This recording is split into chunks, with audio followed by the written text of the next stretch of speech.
What's up, you guys? Sean Ross Sapp here for the Wrestling Inc. podcast. Breaking news edition for April 19th. I am here alongside Raj Giri. Big news, Raj. Conor McGregor has abruptly retired, so he says, and has been pulled from UFC 200. What are your immediate reactions to this, just hearing that headline? Yeah, when I first saw it, I thought he was, trolling the internet, because I hadn't heard anything that was even hinting to this. So, I mean, it was a big shock when it started coming in more and more that this was legit. And,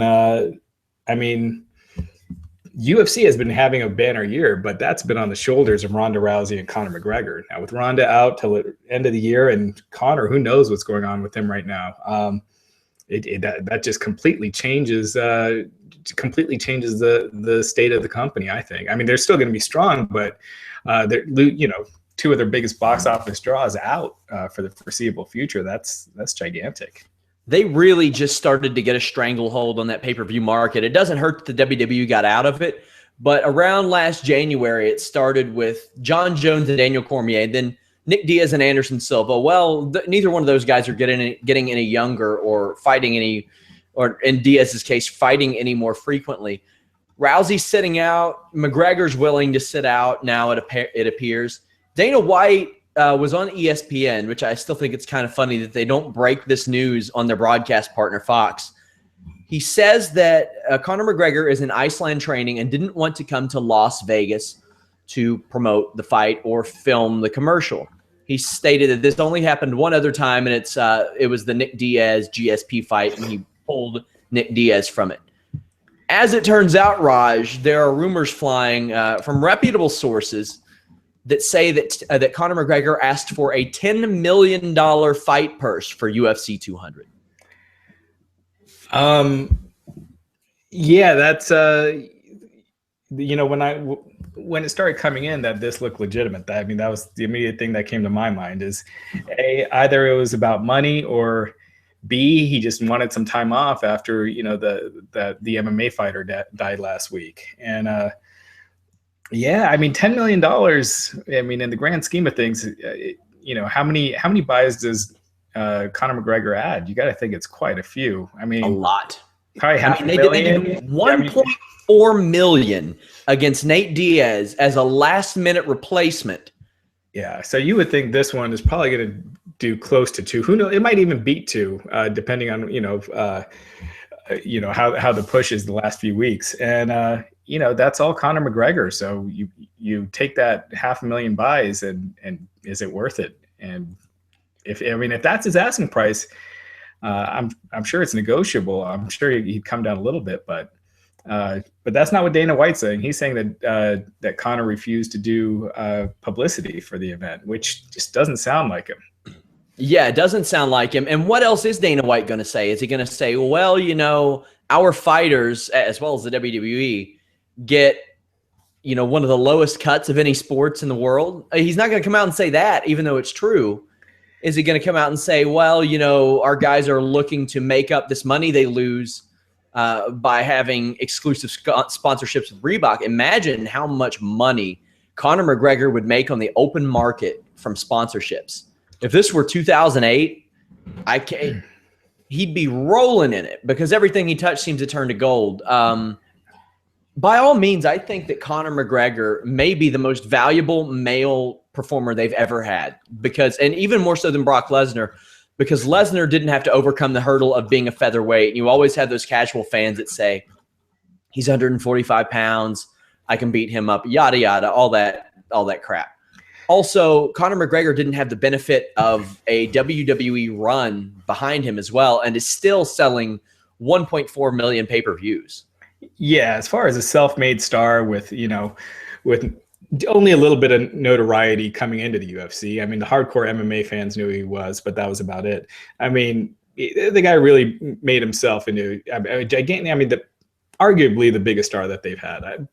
I don't know if he's more important than Brock Lesnar, because Lesnar came around at a time when UFC was just starting to break through into that mainstream acceptance. And so I think he really helped with that, helped carry it over and bring in a new audience that remains to this day.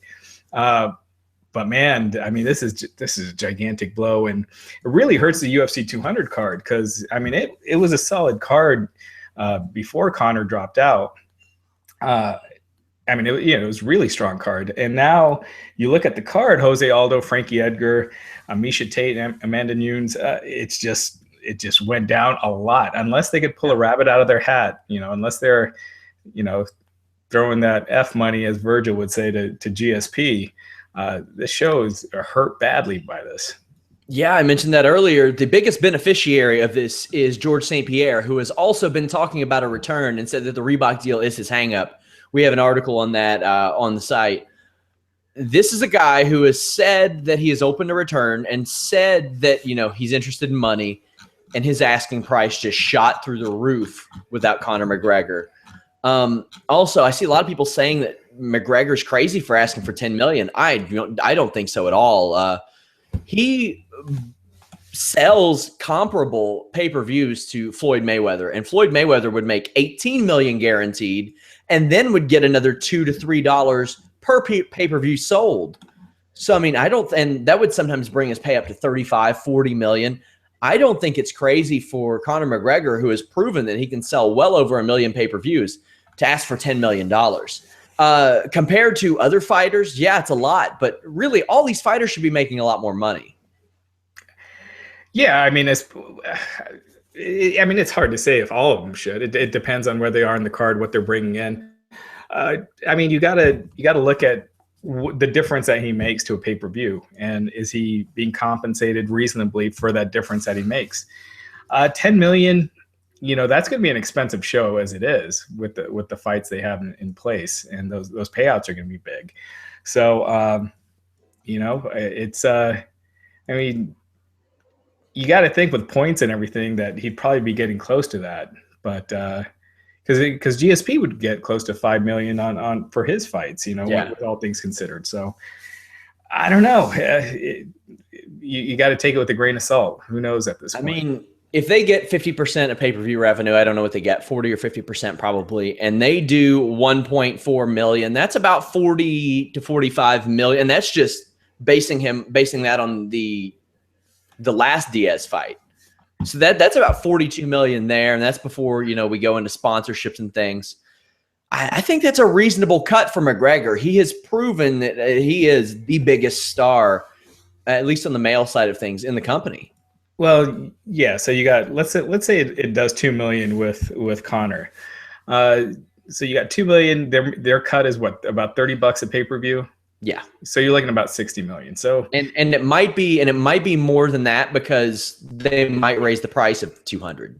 Yeah, and then you've got the live gate and everything. Yeah, I mean, it doesn't seem that unreasonable. So we got to take it all with a grain of salt. But I don't think Dana White would announce that he's been pulled from UFC 200 if he thought that they could make it happen. I can't remember the last time that they said they were pulling someone and the fight ended up happening for that show. So, I mean, this looks like the real deal, and it's a huge blow. And if Conor is really retiring, I mean, the guy has made so much money, but he spends like crazy. So it's not like that's going to, he's got it sitting there like he's CM Punk, just saving it, saving it in the bank. Who knows how much of it he has left. So hopefully it's a negotiating ploy on his part, because these are his prime years, and there's a lot of money being left on the table if he's out. But if he's burnt out if it's something like that, then that's probably best for him. We have a lot of people asking about, maybe he's upset over the incident that happened a couple of weeks ago. His training partner did fight a man who eventually died. It's one of the first deaths in MMA history. It happened a couple of days after the fight, but he fell ill almost immediately after the fight. That's also a thing, maybe psychologically, but by all means, it appears that this is a money thing now. Maybe that played a factor, but it doesn't appear so. We also have people saying he's going to go to WWE. His contract absolutely would prohibit that. He would not be able to do that. Yeah. He's not gonna let that. Dana White's not gonna let that happen. No way. Yeah, but people are asking, can you renegotiate your contract if you retire? You can renegotiate your contract at any point that you want. It's just the UFC doesn't have to agree to it. Also, him retiring doesn't put him in breach of contract. They can't force him to fight. There's none of that. Ironically, also, as I mentioned on Twitter, this is red panty night for MMA journalists. Yeah. This is I mean, this is the biggest story of the year, so far. I mean, I can't imagine what would be bigger. Well, I shouldn't say that, because crazy stuff always goes down, but this is definitely the biggest story of the year. And we'll just have to see how it plays out. Yeah, he has been pulled from UFC 200. No word on what they'll do with Nate Diaz. Dana White said they are making other fights, but there is nobody on the level of Conor McGregor. There are two people. There is Ronda Rousey and there is George St. Pierre. I don't see any way that Ronda Rousey is put on this card. Do you think there's any way GSP gets put on this card? Yeah, I could see GSP, but GSP and Nate Diaz doesn't do it for me. We saw GSP against Nick Diaz, who's bigger than Nate, and how GSP just totally dominated him the entire fight. I don't see how it'd be much different with Nate. Now, if you were able to do GSP and Lawler, but Lawler's already booked, so yeah, I just don't know. I don't know what they got Anderson Silva fighting in a few weeks. If you were to do GSP and Anderson Silva, I mean, that still is a money fight. It's lost a lot of its luster, but you put those two guys together, it's a huge fight. But I just don't know. I don't know what else could replace that main event unless you were able to get Ronda Rousey and Holly Holm, and I don't see that happening that soon. Somebody says, does the UFC have to pay him this money? I think they should. Do they have to pay him do they have to pay him this to get him back? I really think they probably should. Again, we don't know for sure if that's the holdup. Yeah. It seems like if it was just money that they wouldn't cut off the fight so quickly, unless they've really been negotiating for a while and this was just a breaking point. So I mean, it's hard to say. I mean, only a handful of people know for sure what's going on, and it's just, if it's easy for us to say they should just pay him, but we don't know exactly what he's asking. We don't know if he's really not, even if he's refusing to promote the fight, his name alone draws enough interest in that fight alone. So it just seems like there's more to it. I mean, we've had people, the thing is, now they weren't needed to that extent, but Sarah McMahon wouldn't promote her fights. That was a big thing that was an issue. But she wasn't pulled from that fight, and she had nowhere near the name value. She was a body that people thought may be an intriguing fight for Ronda Rousey, and she got wrecked. But she has, been notorious for not promoting her fights. And if Conor McGregor, if he were in boxing and he were doing these types of numbers, he would probably already be making 25 to 30 million. Probably. So yeah, we just have to keep following this story, because I'm sure there's more to it. Imagine what Dana White would do, or Vince McMahon would do for this day and age, to sell 1.4 million pay-per-views at $60 a pop. That's just unbelievable. He'd probably hate it. He'd probably be like, why aren't those guys buying the network? Yeah, true. So true. No, obviously he would. No, I mean, to do that kind of business in this day and age, there's only a handful of real big pay-per-view attractions right now. I mean, Mayweather's gone, Pacquiao's fading. I mean, Mayweather was fading. So as far as stars on the up and up, really, you got Rousey and McGregor, and that's out of the entire pay-per-view universe. So maybe John Jones. He did 800,000 with Cormier, but I think this weekend will be very telling. As it pertains to John Jones's star power, because we haven't seen him in 16 months, and he's facing a guy that by all means he should wreck. Yeah, Jones with the right opponent is a draw. With Rousey, you could put her against anybody and it'll do well. Jones, even Gustafsson, who was a legit contender, that and almost beat him, but that fight didn't do very well. So if you get like a Cormier, something with a lot of heat, it'll do great, but he needs the right opponent. Whereas McGregor and Rousey don't. Somebody says, don't they negotiate the money before they announce and start promoting the fight? If so, does anyone know how much he was going to get paid? The amount isn't disclosed, but this is really a special circumstance. It's like, it's hard to compare this. It's like,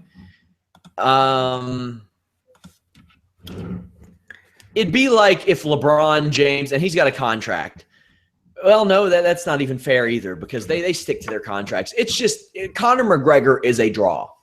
The UFC brand is probably worth about 100,000 to 150,000 buys just with the name.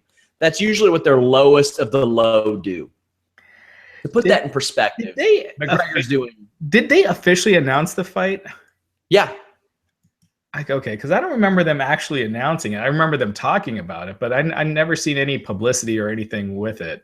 Yeah, it's officially up on their website, because as soon as they go up on the website, I add them to our website because we know that they're official and we can start promoting them. Okay, I missed that. But yeah, that is kind of strange, because you would think all the contracts would be ironed out, ahead of time. But so again, we don't know if it was money, because if it was a press conference last week that he's saying, it seems more ridiculous, to pull this fight over that.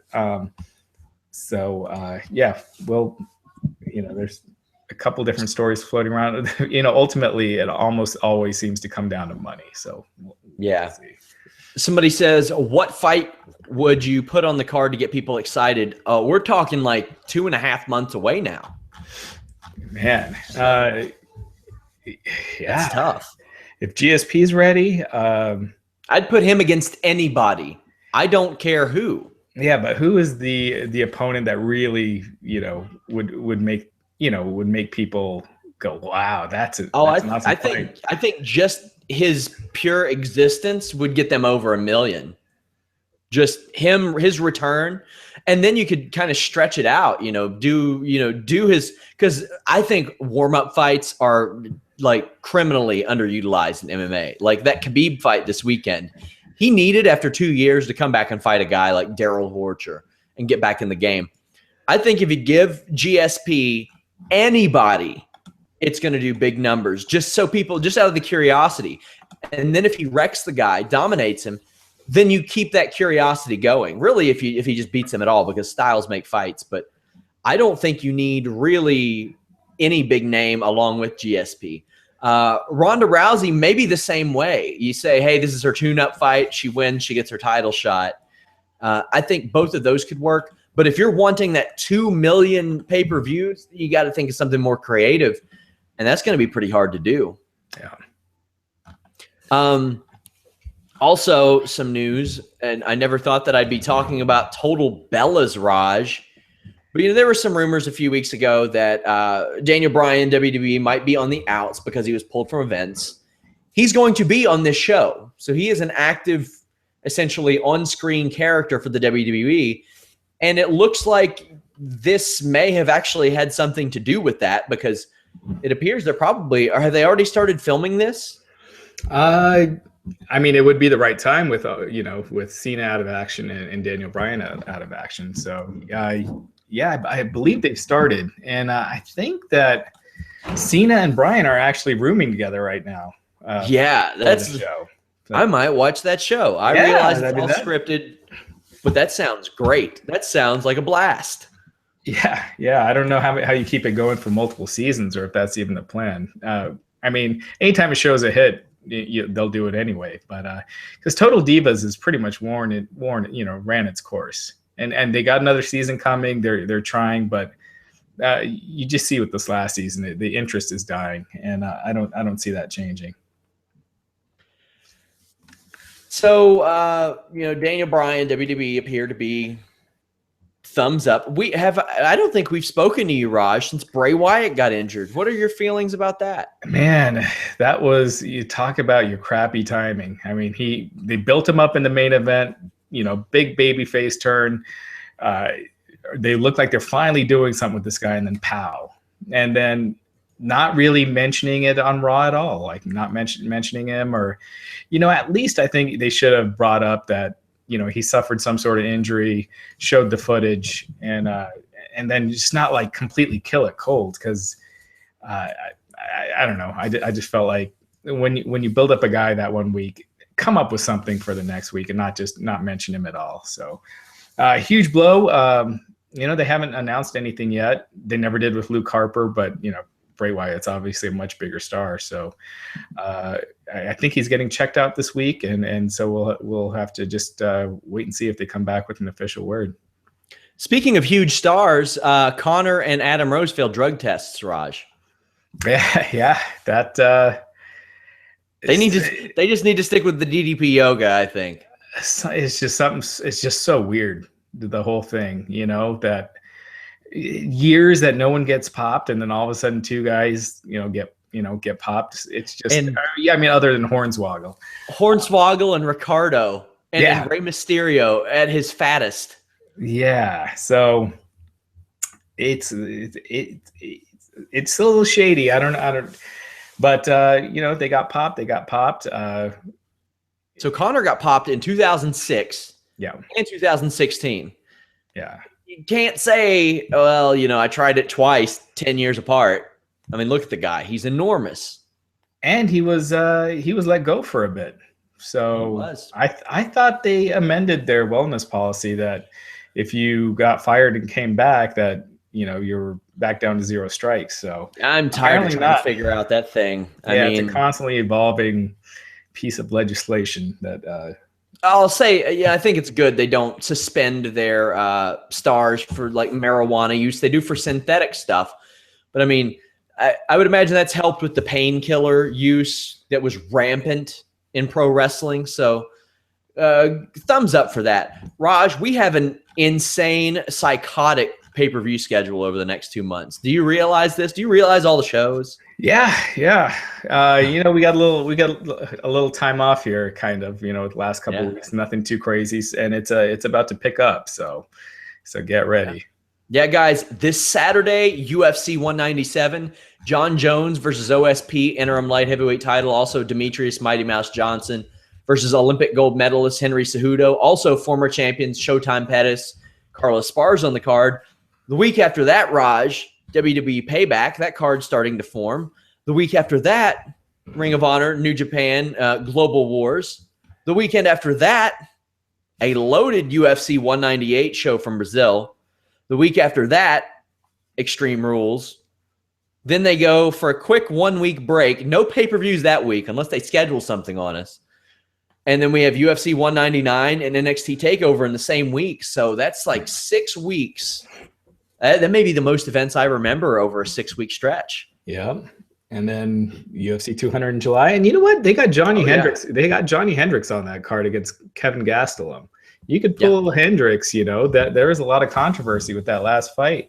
Hendricks, there's speculation that, that'd be great. He's not looking the same as he did when he fought GSP. And that might, entice GSP to come back and you get that rematch. And I think that would be huge. And I think that would be great. I completely agree. I think that's one that could really shoot it up. My question is, would GSP take that fight on 2.5 months notice? Because, we know GSP. You want to talk about the consummate professional. That's George St. Pierre. Preparation, all that stuff. He had a great quote on this week's MMA Fighting, and he said, or MMA Hour, and they asked him about coming back to the octagon. And he said there are 3 things that excite him: a woman, dinosaurs, and the violence of the octagon. So I'm hoping we see it. If he's smart, he'll come back, get a couple of fights, make millions of dollars, and retire even more comfortably than he is now. Yeah. I think that would change things back around, because right now it's looking bad for UFC 200. Yeah, I really like the idea of GSP, Johnny Hendricks. Guys, myself and Rob McCarron are back tomorrow night at 10 to talk all of your non-Monday Night Raw stuff, Ring of Honor, Lucha Underground, NXT, all that good stuff. Subscribe to us on YouTube. I dropped the Eva Lise interview today. We're also doing a new audio feature on Fridays where we bring you stuff from our archives that we haven't released in audio form before. Also, leave us a thumbs up on this video. Join us also on Thursday at 10 p.m. to talk midweek wrestling news, more about McGregor, things like that.